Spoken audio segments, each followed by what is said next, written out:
Good morning to some and good afternoon or evening to others. I'm John. I'm the event director at Literati Bookstore, broadcasting to you from rainy Ann Arbor.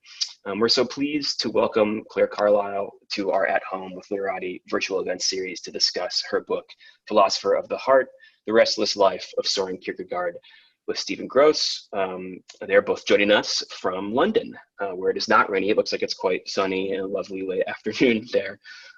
Just some Zoom etiquette to go over.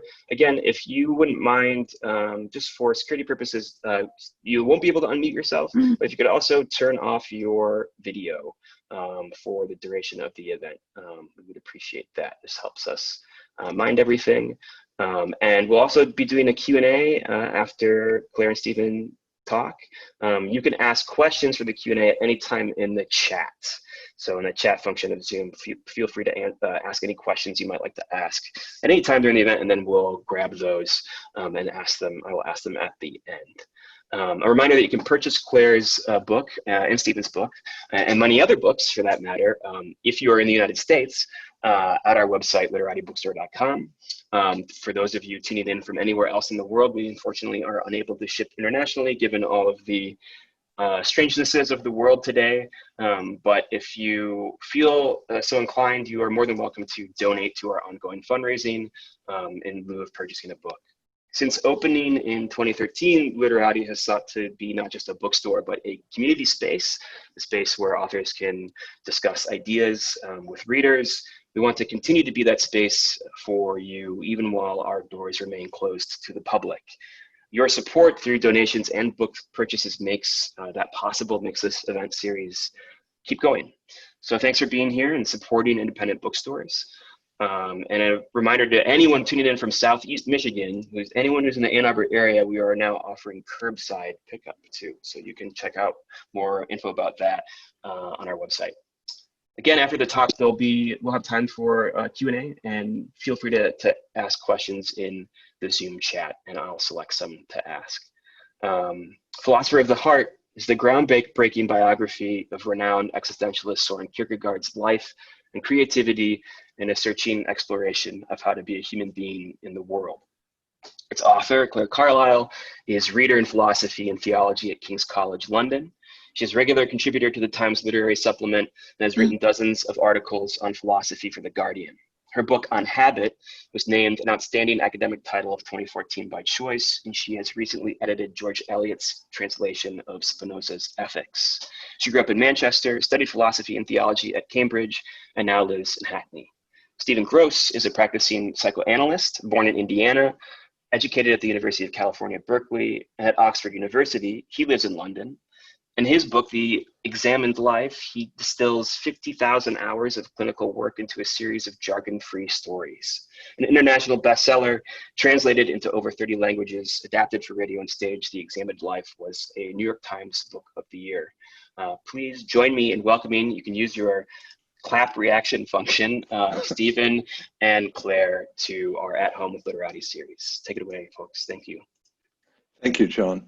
That was wonderful. And thank you also for organizing this event. I thought, Claire, we'd just kick off by talking about why did you write Philosopher of the Heart? Maybe you could say a little bit about that. Yeah. I guess there were two main reasons. One was that there are quite a few biographies of Kierkegaard out there, and I've read a lot of them, or a few of them, over the years. I've been studying Kierkegaard for a long time, since university, but I didn't feel that there was a biography that really was the kind of biography that I most wanted to read about Kierkegaard, a biography that really focused on his philosophical quest, as I see it, and that also takes seriously his spiritual life. So while the other biographies have got a lot going for them, they weren't, in a sense, biographies of like my Kierkegaard. So I wanted that book to exist, and so I guess I had to write it. And also I wanted to write a short biography. The most recent biographies of Kierkegaard have been enormous, and I thought it would be really nice to have a slim biography of Kierkegaard. Actually, the book ended up being a little bit longer than I imagined it would be when I started out, but it's still a fairly short biography, certainly compared to the others. So that was one reason, but also, I've written 3 other books about Kierkegaard's philosophy, about his ideas, and I felt kind of, I guess, unsatisfied in a way with that way of writing about Kierkegaard, that just writing theoretical books about what he thought and about his philosophical ideas didn't seem to quite get to the heart of what I thought was most interesting about him. The kinds of questions that Kierkegaard was interested in were the question of what it is to be a human being, what is the truth of a human life, can one person ever really know another person? These kind of existential questions, and it seems to me that biography as a literary genre was a way to explore those questions that reached further into Kierkegaard's philosophical brilliance and into his philosophical importance, and reached those questions. Can I ask you what you feel you learned that you didn't know before? I mean, because you have been working and writing about, I mean, is there something that you learned that you feel you didn't know? Yeah, I mean, I think I learned so much from writing this book. Even though I'd read big biographies of Kierkegaard and I knew his works really well, I got to know him in a way I didn't at all beforehand, and I think I learned a lot about his deep ambivalence. I discovered that he was someone who was deeply ambivalent about everything that he loved, everything that was important to him, the most important people in his life, but also about Christianity, about his writing. And that was something I found really fascinating. I learned about the importance of rest, actually. I think so much of his life was about seeking rest. In the end, I gave the book the subtitle "The Restless Life of Søren Kierkegaard" because he struck me as such a restless human being, restless in his habits. You know, he was drinking coffee and he was insomniac, but also restless spiritually and creatively. And so I was really struck by the way he was restlessly pursuing rest. You know, what he really wanted was to be at peace and to rest in God. That was how he described the life of faith that he longed for, but that he couldn't really achieve. So yes, various aspects of Kierkegaard's life that are really so inseparable from his philosophy just revealed themselves to me in new ways through writing the book. I mean, one of the things which I wanted to ask you about is, I mean, the book isn't small. It is, you know, it's a substantial biography, but it is written in this unique way, the structure, writing a non-chronological biography, the way that you've done it. And I just wanted to ask you, why did you write it in a non-chronological way? Why did you choose? I mean, I loved it. I think it's a wonderful, wonderful book. I should just say, you know, it's fantastic. And I think that way of writing, to me, brings the themes out, and like things like his restlessness and the ideas that he's trying to get at. But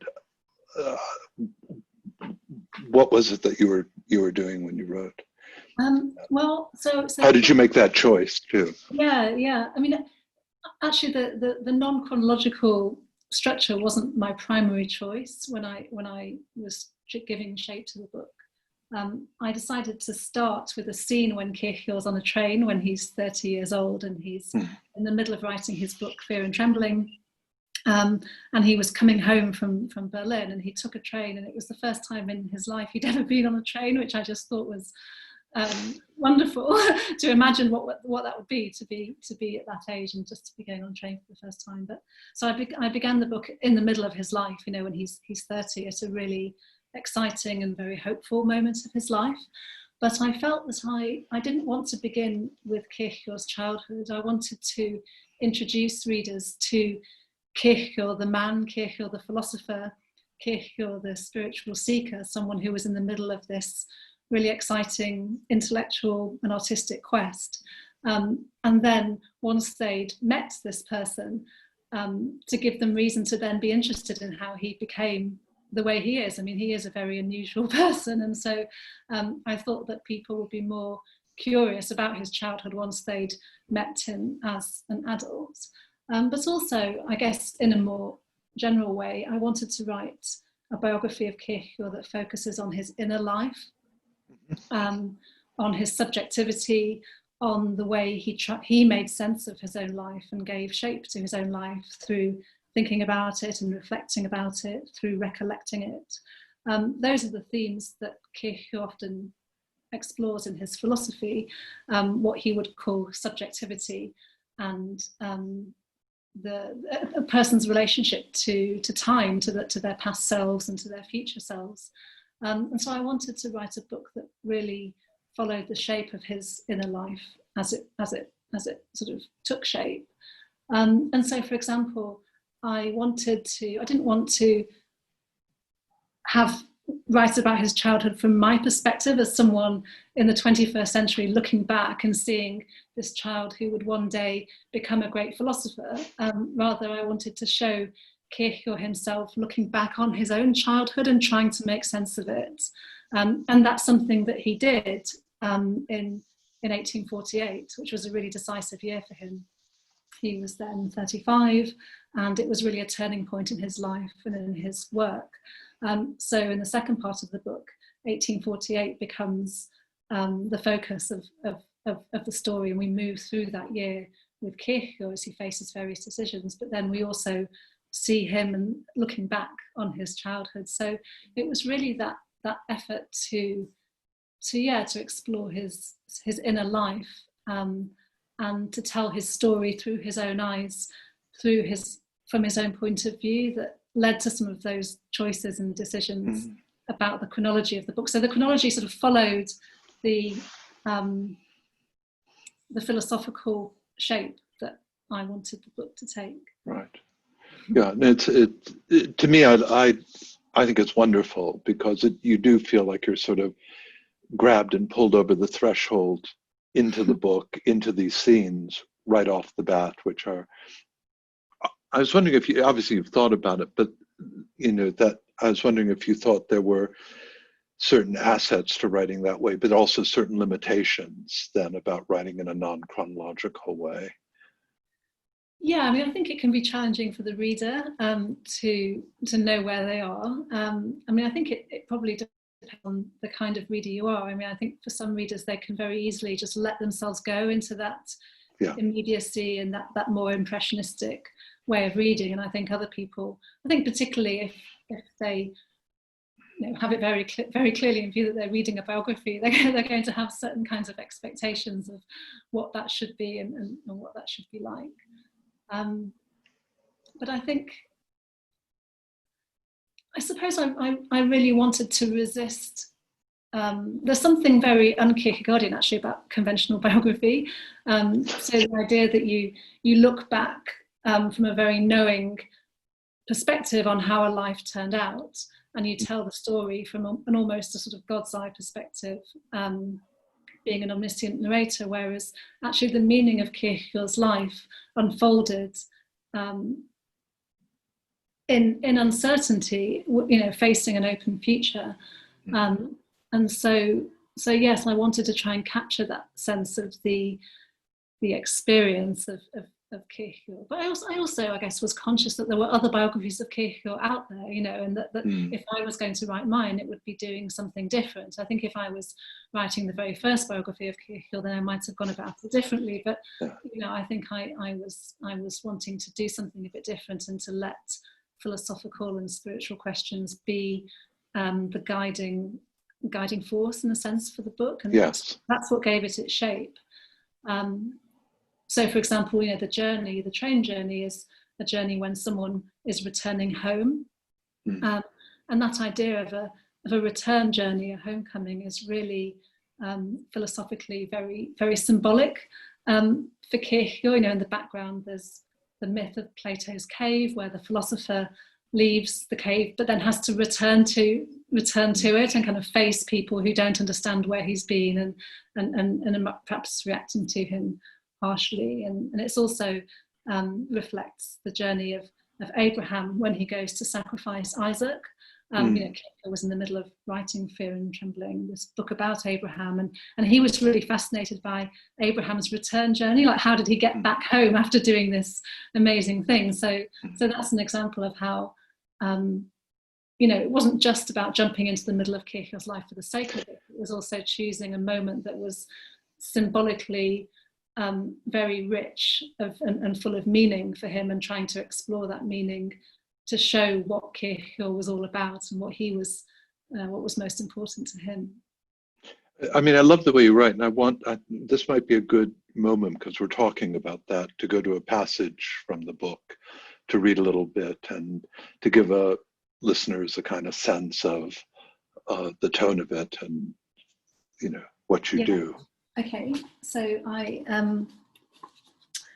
have chosen to read a couple of pages from quite far on in the book. It's the beginning of the 13th chapter. So this is the third part of the book, where we're moving on from 1848 and covering the last 6 or 7 years of Kierkegaard's life. And I mean, one thing, I'll just say a little bit about where we're coming from with this part of the book. I mean, the most important thing that Kierkegaard did with his life was write. Writing was his vocation. It was the most important thing to him. And as a young man, he found it quite difficult to begin writing. He felt this vocation, but he couldn't begin. But then once he began, he found it very difficult to stop. And that was partly because he was a compulsive writer, but also because he came to see the series of books that he wrote as, in a sense, a single work of art. He called it his authorship, and it became inseparable from the meaning of his life. And so stopping writing was a decision about how to put the finishing touches to this work of art, his authorship. And it was so difficult for him to decide on what those last words should be, like the last brushstroke of a painter, making this enormous painting. So anyway, this is joining Kierkegaard when he's 35 years old. He's still in a kind of turning point of his life, and he's trying to decide whether to stop writing and get a different kind of job, do something else with his life. So I guess it's what you might call a kind of existential crisis, although he probably wouldn't have the concept of an existential crisis for the Kierkegaard philosophy. Okay, so this is the beginning of chapter 13, which is called At Odds with the World. The question is, when should all the latest works be published? Through the winter and spring of 1849, this question pursued Kierkegaard, pinned him down, and paralysed him. The pile of manuscripts he produced during 1848 lay ready, but he had cornered himself into a dilemma about his future: either continue to be an author or seek an appointment in the church. The temptation to withdraw from the world to a quiet rural pastorate was now quickened by fear that otherwise his money would run out. His financial situation was not so pressing, however, that it outweighed existential concerns. Humanly speaking, he wrote, there is something pleasant about having secure employment, comfort. There is something agreeable about working for a living. And then there are only 2 classes of people who come together in the opposite kind of life: wrecked selves, fallen persons, and those who seriously and truly live for an idea. And in the eyes of the world, it's all too easy to confuse the two. Kierkegaard was well qualified to be a parish priest or to teach in the pastoral seminary he'd attended in 1840. He was an expert theologian, a gifted preacher, and a sensitive counsellor with a special ability to talk with ordinary people. But would he be offered a clerical appointment if he asked for one? Would publishing the 1848 works damage his prospects? And how could he continue his subversive authorship, which had been produced undercover without authority, if he held an official position in the church? Regina, the woman who he'd broken off the engagement with, Regina deepened his dilemma further. Whenever he saw her in church or passed her on the street, her presence flooded his soul. He was intensely aware of her slightest movements, and sometimes he felt her eyes on him. They never spoke or exchanged letters, and in this silence, every small gesture became a step in a private, infinitely expressive dance. Through her, he had become an author, and she was inextricable from his writings. Yet the professional life he now envisaged was the one that, back in 1840, went hand in hand with marrying her. Seeking an appointment felt like returning to that abandoned path, and was linked obscurely with his wish for a reconciliation with Regina, for forgiveness if not friendship, though he imagined a brotherly relationship with her, like the spiritual love between a monk and a nun. He still felt compelled to write. His sense that divine governance directed his authorship was difficult to distinguish from his need to write to assuage his deep anxiety. And however earnestly he assumed the role of suffering Christian, in relation to Regina a sinner and penitent, in relation to the Corsair a martyr who endured persecution to banish the evil forces of the present age, the fact remained that writing gave him great pleasure. It is certainly true, he wrote, that I have been unspeakably unhappy ever since I was a child, but nonetheless I must confess that the avenue of escape God provided for me by permitting me to become an author has been rich in enjoyment. So I have surely been sacrificed, but my work as an author is not a sacrifice. It is indeed what I would most absolutely like to continue doing. And of course, there was also his pride. It is difficult to decide, he wrote, whether it is more humiliating to straightforwardly declare that I can no longer afford to be an author and then take on the burden of finite matters, or to expose myself to everything that might follow if I published something. He did not want to be extraordinary, notorious, misunderstood, and his authorship seemed to demand this of him. As he wrestled with his dilemma, he prayed for guidance and searched for signs of God's response. He resolved to go, like Abraham, wherever God commanded him. How many times have I said that a warship doesn't receive its orders until it's out on the deep? And therefore it might be entirely in order for me to go further as an author than I had originally intended. Great. Very. There's so many things in there. I mean, our time is so limited, but there's so many themes from Kierkegaard's life that I would enjoy talking about, also from a psychoanalytic point of view, because it's so interesting as an analyst. I think, when I read your book, there's so many themes which are familiar, things, well, even this thing of him, the way he lives in this restless way. I felt he was, as an analyst, I felt he was living beyond his means, both emotionally, financially, in every possible way, from a very young man. But the themes that he writes about are very familiar to any analyst, things like anxiety, repetition, control and mastery. These are all words that analysts use and think about. His great interest in judgment and human judgment and how we think about things. But above all, just the way you structured the book, and I thought this was the most important thing and why it appeals, is it is about the human heart, and it is about desire and passion and love and feeling.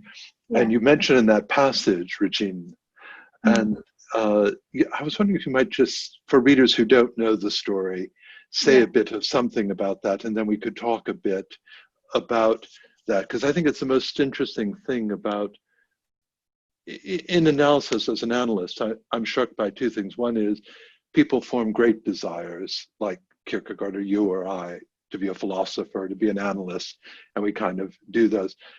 And in a sense, we can be the master of some desires, but other desires, of course, completely upend our lives. And we feel completely enslaved to desires. I feel he was, and I feel more than anyone, he's kind of struggling with these two aspects of desire.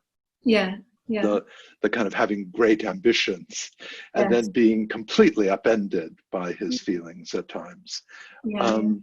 Could you tell the story of Regina, and maybe we could talk about it, and I don't know if... Thank you. I love what you say about desire. I think that's absolutely right, and it's one of the meanings of the title Philosopher of the Heart that I think he's a great, his writing and his life are just a great place to think about desire and the kinds of conflicts and ambivalences and stretching of his soul, as you say, living beyond his Yeah. means. So Kierkegaard and Regina. So it's I guess it's a funny love story. So he met Regina when she was, I think, 15. He just met her at a friend's party, and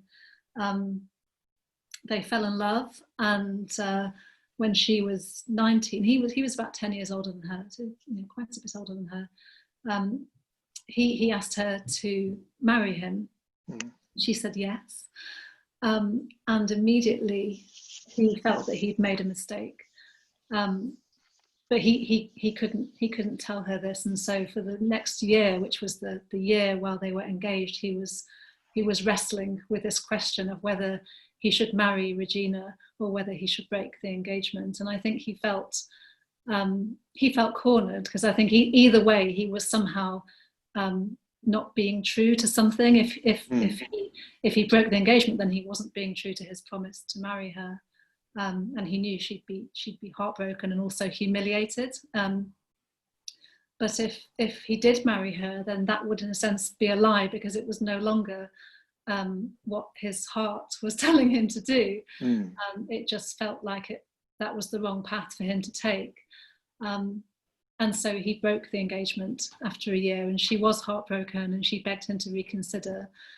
And he then, really because of this, embarked on the path that was his life path, the path that led him to become an author. And in his first book, Either Or, he basically left Copenhagen a few weeks after their engagement ended, went to Berlin and started writing this book called Either Or, which is a very strange book, but it's about love and marriage and the human heart and seduction. And he explored through this very strange and very philosophical text his crisis and his choice that he'd had to make in breaking off the engagement. And then in his later works, he often returned back to the theme of an engagement. I mean, often Kierkegaard's writings have characters, and so the character of the fiancé is one that sort of pops up in different books, but even books that don't seem to be anything to do with the engagement, like Fear and Trembling, for example, which is a book about the biblical story of Abraham and Isaac. It was still an autobiographical book that can't really be understood, without knowing that story. He thought that the story of Abraham and Isaac was also like the story of his relationship with Regina. So she was she remained really the meaning of his life in some way. She became inseparable from his writing, even though he was unable to be with her. And they, as I mentioned in that little extract from the book, they used to see each other around all the time, but they never spoke to one another. There was this great, I think, sort of tension and love that was still there between them, that was, I think, important for both of them. Yeah, I mean, I think about your book, that you have that story, and of course there are other stories as well where he's in these terrible conflicts. Is a very powerful narrative device. It really drives the book, because you want to know, and you also want to know his thinking about those things, which is fantastic. But it also feels very analytic to me, because to be in conflict about desires like that and how people resolve that and how they think about that's very important. I mean, as I said, there are things which feel so analytic, but there are things which I have to say are very different, and from an analytic point of view I think the biggest one is that, for a psychoanalyst, analysis is two people. The idea that one person could do this in themselves, and I always feel he's both trying to be the patient, free associating, and that was this massive amount of writing, and then obviously thinking about what he's written. And I think the great invention that Freud had was not free association. I think other people had that idea, but I think he did have the idea that analysis isn't the analyst is expert or the analyst knows something, but it's really that two people are together not knowing, but one is listening to the others, looking out the train window, reporting what's going on internally in them, their feelings, their thoughts, and then starts seeing similarities, patterns, ideas, and makes comments and makes sense of it and understands it with him. And I find the idea of this kind of, though Freud did his own self-analysis, which is a bit Kierkegaardian in the sense of writing about oneself, it just feels quite incredible, the writing and the reading. That seems very different. Yeah. Well, actually, when Kierkegaard went off to Berlin after he'd broken his engagement, he was writing lots of letters back home, and his best friend was someone who seemed like a lovely man called Emil, very patient friend to Kierkegaard. And Kierkegaard wrote about how much he missed his conversations with Emil. They used to go walking together, and he says, I need to talk myself out every now and then. So yes, I mean, he was someone who needed that conversation. But on the other hand, I think also that there's a sense in his writing that actually he often expresses this sense of splitting himself in two, dividing himself in two, so that he is both a reader and a writer. And the idea of listening to himself is something that he also returns to. Right.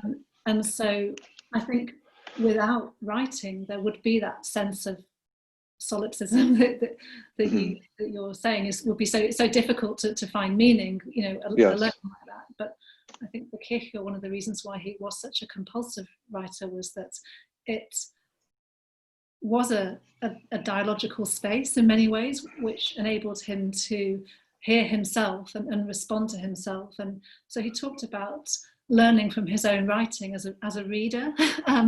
Yes. So I mean, he's such a complicated person. So the whole question of authorship and authority, and who is speaking and who is listening, is always very much alive in his writing, not just in his published writings, but also in his journals, which again are a place where he is writing out his life. Trying to. I think he says, I tried to understand myself by writing. Yes. And that's. But given that, I mean, we should probably throw it open in a moment or two and start taking questions. But given that, the other thing I love, obviously, the structuring quote, it's quite true what philosophy says, that a life must be understood backward, but one forgets the other principle, that it must be lived forward, the journal entry. And that seemed true. And it would seem, but I always feel that analysis is that time out of time, where you both look backwards, but by understanding, you're able to change how you live forward, which is in a sense what I thought you were just saying now about the way he would read his own writing, that if he could properly understand it, it's a moment of time out of time where you're thinking about it, and hopefully that will change something going forward. I don't feel, at least in that journal entry, I sometimes just feel he doesn't believe that happens. The way one reads it is that it's impossible to understand the past and move forward based in some way. It feels that it's a paradox that can't be overcome. But I feel we do, and because a lot of life is spent trying to understand. Yeah.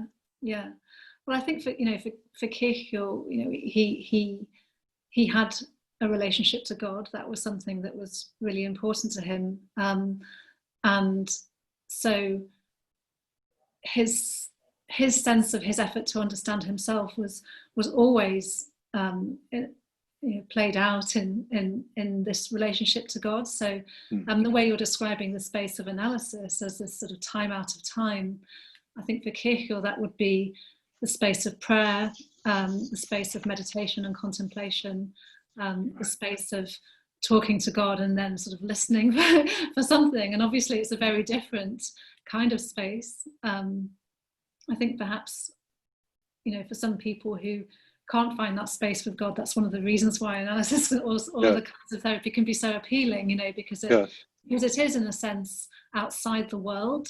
And I think that's one of the things that the relationship to God gave to Kierkegaard. It was a place where he wasn't presenting himself to human judgments. He wasn't there being seen through the eyes of the world. he was being seen through very different eyes, imaginatively, and he could bring himself and he could bring his inward truth into that space where he was seen by eyes that were not judging, were not judgmental. I mean, I know God is often described as a judge, but putting that, I don't think Kierkegaard's relationship to God was to a judging God. It was to a God that was kind of like a loving mother. It was kind of infinitely accepting and understanding of him, and so I think he did find that place, and that was what they were his breakthroughs. He was able to move forwards and to have these shifts and these transformations of his own self-understanding that enabled him to see himself differently and to move forwards. There's always anxiety, because you can never be sure if it's really God. That's always the anxiety, of course. I mean, there's no certainty about that relationship to God. It's not objectively given in the world. Before we go to question, I was just thinking, is there something I haven't asked you that you think I should know about Kierkegaard, or that in the minutes that you want to say? Or well, I think there are some other questions. Should we go to the questions that I've seen them? Yeah, there's some questions that have come in, and I'll encourage people to continue to ask them in the chat. I might selfishly interject first, though, as I sort of compile some of these. And I'm curious to talk a bit more about Kierkegaard's relationship to theology and his writings about God. And as you mentioned, Fear and Trembling, which sort of is this discussion of the Abraham and Isaac story. And then, of course, The Sickness Unto Death is, as my recollection from a college existentialism class 15 years ago or 10 years ago, whatever, deals directly with understanding of the relationship between being and the self as a sort of relationship that's sort of underpinned by God. And obviously, much of the philosophical investigations that Kierkegaard pursued in his writings seem to want to not lose his faith, his Christian faith, and to make sense of his Christian faith in, I think, a way that certainly my interaction with him as a student was one of someone who is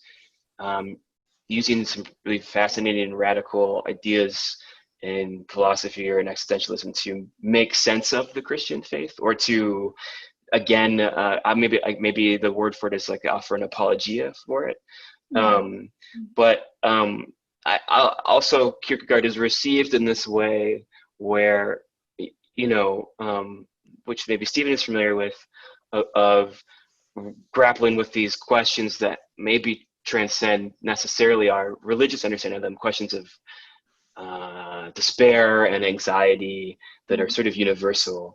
And so I'm just curious more about how, to me, Kierkegaard is always presented as this kind of, he's the kooky Christian existentialist.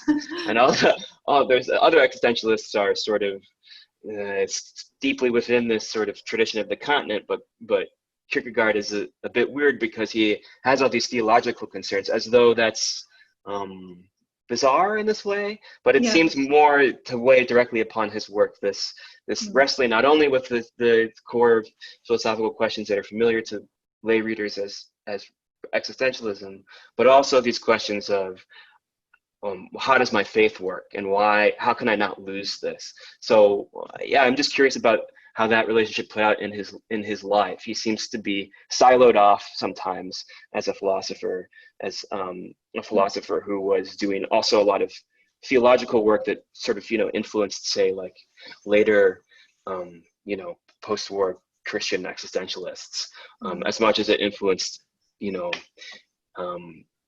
nervy 20-year-olds like me in a college existentialist class.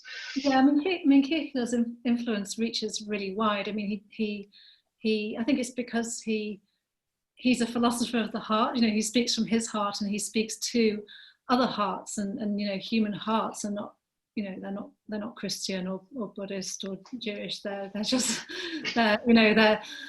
human beings. And so I think Kierkegaard's influence does transcend those categories. mean, of course, at the time, he was born in 1813 and in a Lutheran country. It wasn't at all bizarre to be a Christian. Quite the contrary. Right. Like everyone was a Christian, and so Kierkegaard's question is, he's writing in a very different culture to our culture, in this homogenous Christian culture. And what he's trying to do within that culture is say, is there any real spiritual truth here? Where do we find an authentic relation to God? So for Kierkegaard, those questions about the human heart, truth and authenticity and spirituality, they don't just overlap with religious institutions. In fact, they might be really difficult to find. It might be really difficult to find that truth within a religious institution, just as it might also be really difficult to find it in a secular, atheistic world. Yeah. So the problem, in a sense, is there regardless of your religious affiliation or your religious identity. And I think Kierkegaard speaks beyond those identities, and through them, as you say. I mean, he is. He sees himself as a Christian and trying to figure out what it would be to really be a true Christian.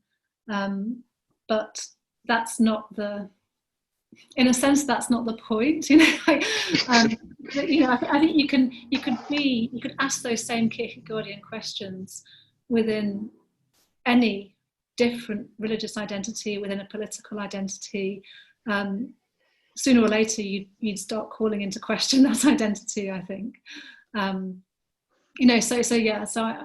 I don't think he fits into those boxes, and it's for that reason that he is so powerful, I think, and can speak to so many people. And we have a question from Simon. How do we know we are living authentically whatever life we say we are committed to? How does irony help me get a stance on the type of life to which I say I am committed? And maybe we can try to relate this back to Kierkegaard a bit, as a writer who also wrote pseudonymously and used some sort of personas and distancing techniques in a weird roundabout way of trying to write about authenticity. Yeah. Well, I think the quick answer to that question is that we don't know whether we're living authentically, and so there's always that searching quality about Kierkegaard's thought. I think Stephen was talking about analysis as this sort of space of unknowing, a kind of mutual unknowing, and the challenge really is to inhabit that space of unknowing. And actually, I'd relate this to what you said about God. I think God is also that space of unknowing. For me at least. I mean, I didn't have a religious upbringing, but what I do think is very important about God is as a mystery and as a question, and I feel very committed to that question and that mystery, without knowing at all, what the shape of it is. So yeah, I don't know. I mean, I think how do you know? I think it's a great question, Simon's question, because also what's authentic can be inauthentic at a later time. It's not uncommon in a session where a patient will use an old insight to defend against a new something which may be coming across or we're learning, and they will use things which were once authentic and true to protect themselves against seeing a new truth about themselves. So it is hard to know,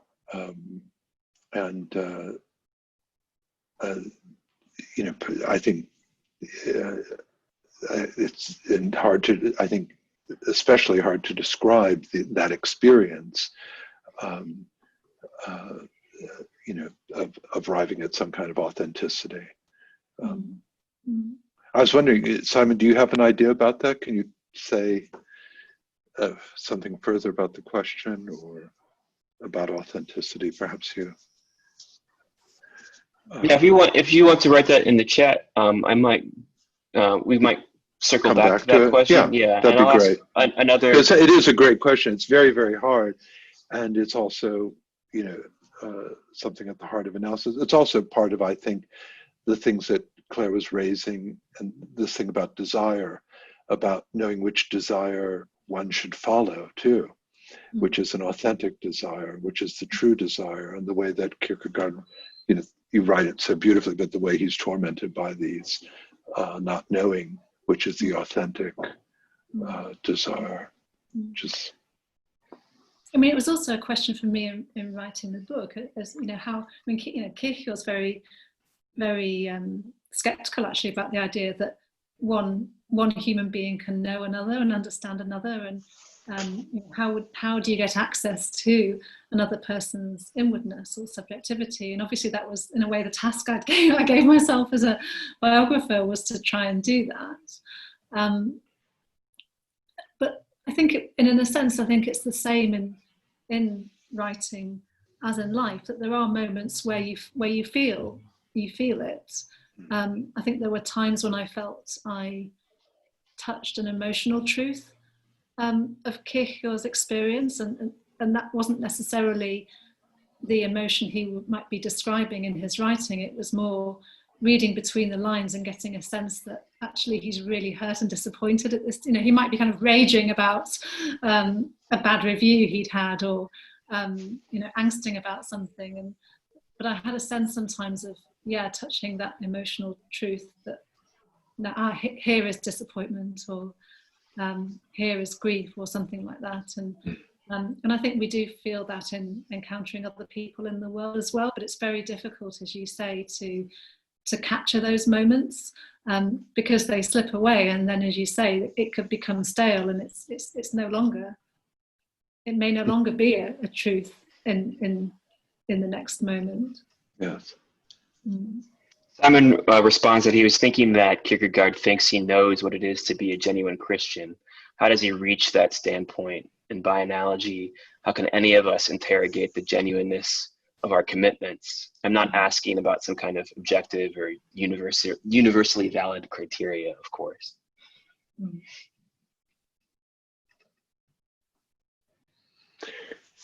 Did you want to reply, Claire? Or? No, I think I like the question. You know, I like how Simon's phrased the question. Yeah, we do have some a couple biographical questions that I think are quite interesting, that I'm going to synthesize a couple of them here. So the question from Naomi is Kierkegaard in politics? Is he politically ambivalent, apolitical, other? And then there's another question related to this from someone whose name is, I'm sorry, I'm unable to read Cyrillic, but I'm so happy that we have people joining us from all over the place. Can we talk about the relationship between the concept of fear of Kierkegaard and the political situation in Denmark and the development of capitalism, or is fear important to Kierkegaard only in a religious sense? So a couple questions about Kierkegaard's politics, the politics of Denmark at the time he was writing, and whether or not they were invaded upon perhaps by any of his sort of published works or letters or something like that. Yeah, I mean, you know, Kierkegaard lived through revolutionary time. I mentioned the year 1848 as a turning point in Kierkegaard's own life, but of course that was a time of revolution throughout Europe, and it was the year that the Communist Manifesto was published, and there was a sort of, even a revolution in Denmark in 1848. So of course he was aware of those political changes around him, but he was and of nationalism, actually. I mean, he was very critical of the nationalism that went with some of these political upheavals. But he always felt that it was the inner life that was most important. I think he thought that you could spend, you know, a human being could spend their whole life thinking about political events, external events in the world, and never get around to asking the most important questions of existence about themselves. And so that's not to say that Kierkegaard thought politics was important, but he didn't think it was as important as the spiritual questions that he was most engaged with. There are things to say about Kierkegaard's politics, but it's I don't think he was a particularly political person. He was very interested in culture, and he was a great sort of critic of contemporary culture, what he called the present age. He diagnosed the kind of nihilism that someone like Nietzsche, a few decades later, was to go on to really thematize, in his philosophy. So Kierkegaard was very aware of contemporary culture, that sense of modernity, what it is to live in the modern world, what it is to be a modern person. He was very conscious of that. But again, in that thinking, it wasn't the political questions that came most to the fore. It was the sort of sense of kind of cultural and spiritual crisis that he thought was gripping Europe at that time. And he also comes into it right through aesthetic interrogations. Remembering that the beginning of Either Or is sort of a long sort of discussion about Don Giovanni, and so it seems like philosophers of modernity were nearly approaching questions of politics, but sometimes through approaching aesthetics, right? And then that was a sort of discussion of culture. Yeah, I mean, that was similar to other sort of romantic writers in that way. I think if you had to place Kierkegaard on the political spectrum, he in many ways was fairly conservative. He supported the monarchy. He wasn't a feminist. So I mean, he's not the person to look for progressive radical politics. But that's not to say that he was some kind of political reactionary either. I just think those were not his questions. He was going inwards and thinking about other questions. We have a question from Paul. Kierkegaard is famously critical of professors of philosophy and academia more generally. Do you think there's a way of writing about him that avoids those criticisms? And is that what your book attempts to do? And in a Kierkegaardian spirit, so this is a two-part question, what have you learned from your own writing as a reader of it? How have you understood yourself through your writing? So the first question is talking about Kierkegaard's invectives against professors of philosophy and academia more generally, and then personally, if you're as an author, what have you learned from your writing, reading it? And what have you understood about yourself, perhaps writing maybe specifically this book? Yeah, thank you for those questions. They're really nice questions. I wrote my PhD on Kierkegaard when I was in my 20s, and I was really, felt like I was really stuck in this paradoxical position of doing this academic thing and writing about this philosopher who was very critical of academic work and an overly theoretical approach to life. I mean, we have to remember that this comes from somebody who himself spent 10 years at the University of Copenhagen, not finishing his degree, and then went on to do a master's dissertation. So obviously, he was someone who had his own stint in academia. But yeah, so I think this goes back in a way to my answer to Stephen's question about why I wanted to write the biography. I think there was something in me that was dissatisfied with simply taking an academic approach, reading Kierkegaard's texts and interpreting them and explaining them to students and sort of summing them up and that kind of exercise. And I think there's I'm not saying there isn't a value in that, but yes, I felt that wasn't necessarily the best way to sort of get at Kierkegaard, and so the biography is a very different kind of book. I mean, I could have written a more academic biography, but it's not an academic biography at all.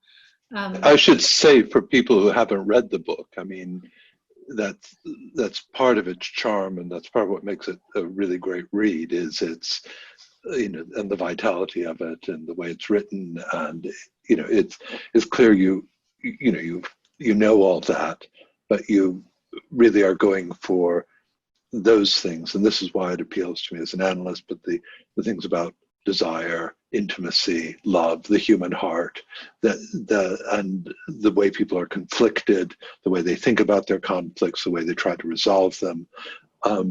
It's a fantastic book in that sense, and a book that could only be written, I think, by somebody who had done all the stuff that you've done over all those years, and then come to it in this new way. And I think it's quite wonderful for that. Well, thank you. I mean, obviously, I guess I'd processed a lot of Kierkegaard's ideas and had a good understanding of his text and his context, and so that's perhaps freed me up to think differently in the biography. That wasn't the work I had to do in writing the biography. Yeah. It was really the work of telling a story, which was something I'd never done before.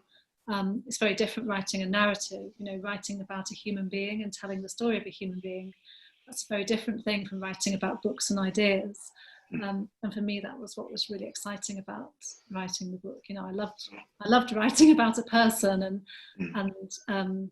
thinking about, as I said, the emotional truth of that person and the arc of his life and the meaning it had. I mean, it was amazing to me that actually a human life has as much, certainly in Kierkegaard's case, it has as much sort of coherence and meaning as a text does. It's really incredible. So yes, I think the book does reach beyond the kind of professorial mode, and that also connects with the second question about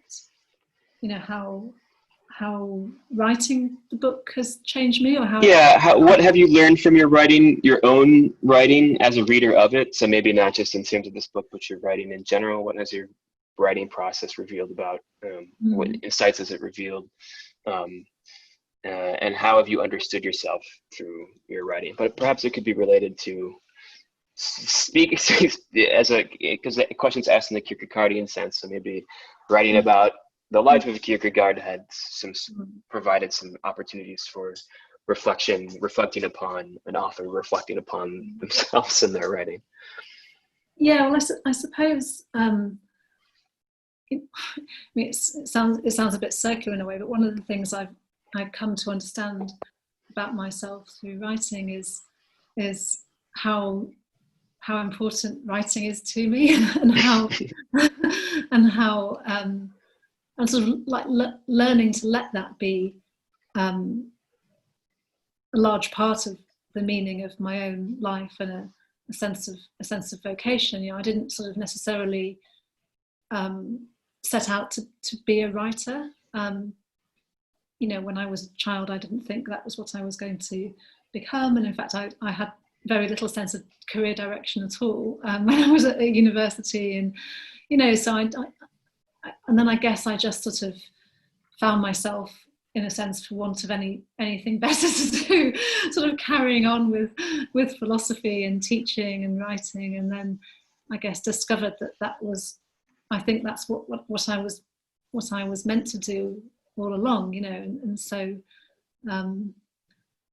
I think through different kinds of writing, and certainly through writing this book, which I will say is very different from the books I've written before,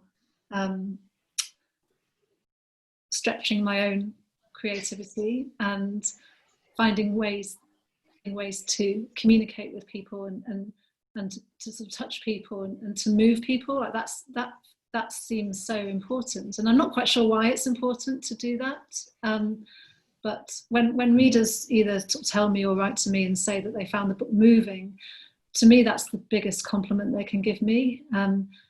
That it's not just about ideas and something that's intellectually interesting, but actually to make someone feel something that I too feel just seems very important. And I don't know why. I don't know why that's important, but it is.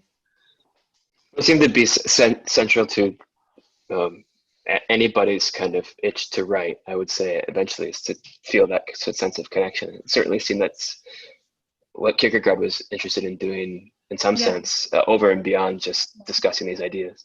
Yeah, definitely. Well, I think we've run into an hour. I do have one last sort of standard fare bookseller question that I absolutely must ask both of you, which is, in your time now in this strange historical moment, just curious about what you're reading and what you've been enjoying reading in some downtime. So any book recommendations you might have to our viewers today? Stephen, do you want to go first, or shall I go first? What? You go on, Stephen. You say first. I've been reading different things. One thing is I went back to books which gave me pleasure when I was young. And when I was at Oxford, I read a lot of Iris Murdoch, and I've been reading a lot of her novels, which are quite wonderful. But a book which I read recently, which is a relatively new book, is Jenny O'Fill's, I never know how to pronounce her name, Weather, yeah. Mm-hmm. which is absolutely wonderful, as are all of her books. She's a fabulous writer, and it's a book about climate change, but it's very humorous. It's about couples. It's about some of the things we were talking about today: desire, intimacy, the human heart. It's a wonderful book. So for me, I've read one of the books I most enjoyed recently was Sheila Hetty's Motherhood, which has just become one of my favourite books, and it's actually very Kierkegaardian as well as being just a beautiful book. Yesterday I started reading Franny and Zooey by J.D. Salinger, which I'd never read before, and that's I've nearly finished it. It's just a tiny book, and again, if that's something that people have missed, that's a real treat. Tove Ditlevsen, her Copenhagen trilogy is amazing, and I'm also like everyone else in the world reading Hilary Mantel, and there's something really comforting about having a really long book. It's like 900 pages, The Mirror and the Light, and it's like, well, it doesn't really matter how long. Of course it does matter a lot, but just from a reading point of view, it's nice to know that you're kind of in it for the long haul with a book like that, and it's fantastic, like the other two books in the trilogy are. So anyone who hasn't read any of those books I've just mentioned is, I think, very lucky to have the chance to discover them. Well, thank you. That's wonderful. And if you're listening or watching us in the United States, you can find, I'm pretty sure you can find all the books mentioned on our website if you'd like to purchase them or drive by the store to pick them up. I'm reading Dune, speaking of long books that feel like I have a long time to read them and be immersed in the troubles of a different planet instead of my own. Once again, thank you to Claire. Thank you, Stephen. Thank you for this wonderful conversation. Thank you, John, for doing such a wonderful job. Oh, thank you. Everyone at Literati. Yeah, thank you. Thanks everyone for tuning in. We hope you have a really wonderful rest of your day, however much you have left of it. Thanks once again for joining us. You can find more of our events at literatibookstore.com/event. Thanks all. Take care.